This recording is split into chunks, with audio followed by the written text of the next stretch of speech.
Still the captain, Romero? What do you think? The answer is yes. I mean, if so, then, to sort of set an example to the other players in terms of conduct and leadership.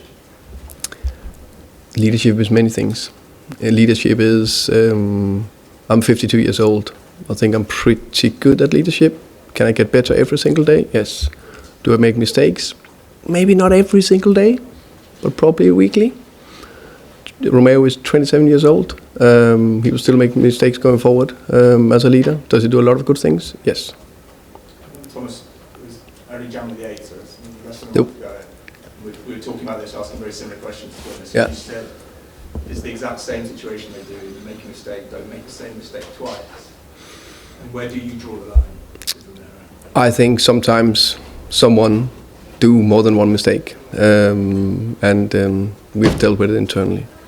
I just, this overall really good win over Eintracht Frankfurt, finishing 4th in Champions League. Good performance against City as well, especially in the second half. Is it kind of frustrating to have to come in here and talk about it again? I can agree on it would be nice if we just talk about football and positive stuff, and going forward, that will be the ideal case. Thank you. Welcome. I think the message from QT on his Instagram chimes with supporters because it's what they think, and that they've heard these reasons or excuses for not strengthening the squad many times. After every window, there seems to be the same sort of thing. What can you say to suggest that anything is different to what QT has seen in 5 years, to what fans have seen in many more years? Of course, I can say historically, of course, I've follow Tottenham from the outside, but don't have enough inside knowledge to really judge it. The last 4 years. Of course, I know this the last window in September, and of course, I know about the January window. I think in the September window, we made 2 good signings and relatively big signings in Xavi Simons and Mohamed Kudus, and a good loan in João Palhinha. So it's not that we don't want to loan players. In terms of try to strengthen the squad. And I think if you compare us to other top 6 clubs, or so-called top 6 clubs, where they are, we think it was a big signing with Conor Gallagher. And I know the club is very ambitious, I know the owner is very ambitious. I'm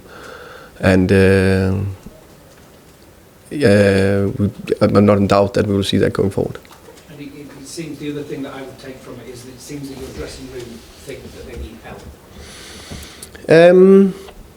I think it's all contextual. So right now, this moment in time, of course, we have a few injuries. So if we had 4 injuries less, I think it'll feel less. I'm not in doubt of that. Of course, injuries, how can you say, doesn't help, but it's part of football. So if you didn't have that, I'm pretty sure we had, they'll feel differently. They will talk to each other, they will know who is injured and for how long and when they're coming back. Yeah. Whether they feel strong enough, they clearly don't feel strong enough. The leader is out there saying this. I think it's one person's, speaking up. We don't know if he speaks on behalf of all the players. That's your perception. So we don't know that. I think that's fair to say. So that's one thing. Secondly, we don't know if one thinks it all. That's what he thinks. We read into a text, and yeah, I think we have a team and a squad that can compete. Of course, right now we have a few injuries that doesn't help us. The fact that I take that was agree with him is like you were talking to Alistair about what a light means. But Pedro Porro answered his message after Bournemouth by saying amen. Yeah, but I think I'm very good at many things, but in terms of knowing what everyone knows from a like on a small text or post, I simply must say I'm not intelligent enough to answer that. Okay, so finally, are you confident then that the players are not in revolt? I doubt if I understand that question. The players are not angry at the way the club is running things, that what Porro says is not, that what Romero says is not simply the tip of an iceberg that's bubbling away inside the dressing room. I think everyone is ambitious here. Everyone want to want to win. Everyone want to make sure we do the best in the league, and we have a good opportunity in the Champions League that we need to hunt everything we can. I think it's important what they show on the pitch, and I think what they showed on the pitch in general, I think have we got a result? No, not all of them we want, but we've got some good performance, better, yeah. How they're running when they're behind. I see a team that is fighting and players that are fighting. I think that's the big thing. Tom. Okay. Do you expect Christian to still be here next season? That's a question I have no idea about. Right now, he is the captain, and it's a long-term contract, and we signed a new contract with him in the summer. He'll come. Hi, Thomas. Obviously, I take your point on the social media element of can't be quite sure exactly what he means unless we speak to him, but obviously the impression it gives is that he's not happy with something. Does that actually matter to you, whether he's happy or not with the club, the overarching employers that pay him his wages? As long as he's playing well on the pitch, why does it?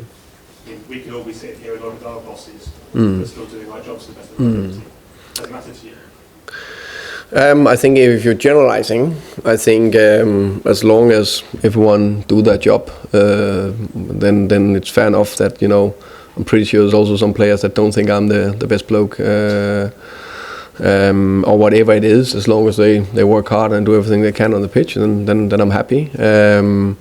Is the feeling better? Is everyone is aligned and happy and everyone likes each other? Probably, but it's all about the performances on the pitch.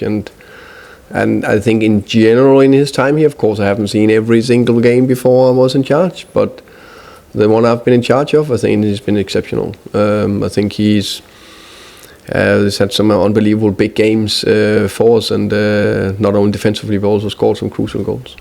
Is it effectively a case of if you're good enough and important enough to the team, that it doesn't really matter if you snipe at the board or post on social media when you've been asked not to?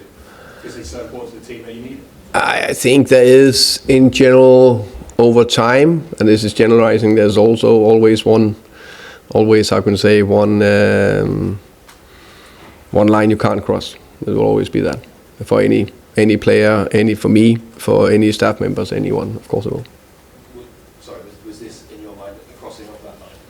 No, I'm just saying, I'm saying in generalizing, there's always a line you can't cross, or you can't cross it too many times. I'm not talking about this social posting. Just no matter who you are, what you do, what kind of job you are, we all know that. We all know when we have stepped too far. And okay, now it's problems. I guess some fans would wonder whether this would be that line for them or for you. Yeah, I understand that. And everything we've been dealt with internally. And finish with Paul, please. Is Christian the sort of player who takes energy from having something to battle against? When you watch him play on the field, he's somebody who likes it to like a scrap. Do you think that's part of his animating? What animates him? That's a good question. I don't. I definitely. You can definitely see that he's a fighter and he's a warrior. And he leaves everything out there on the pitch in every aspect. And there's some duels you can just see where he goes in with everything. But I don't know if you need a specific reason for having that fight. Okay, thank you very much. Hey guys, thank you.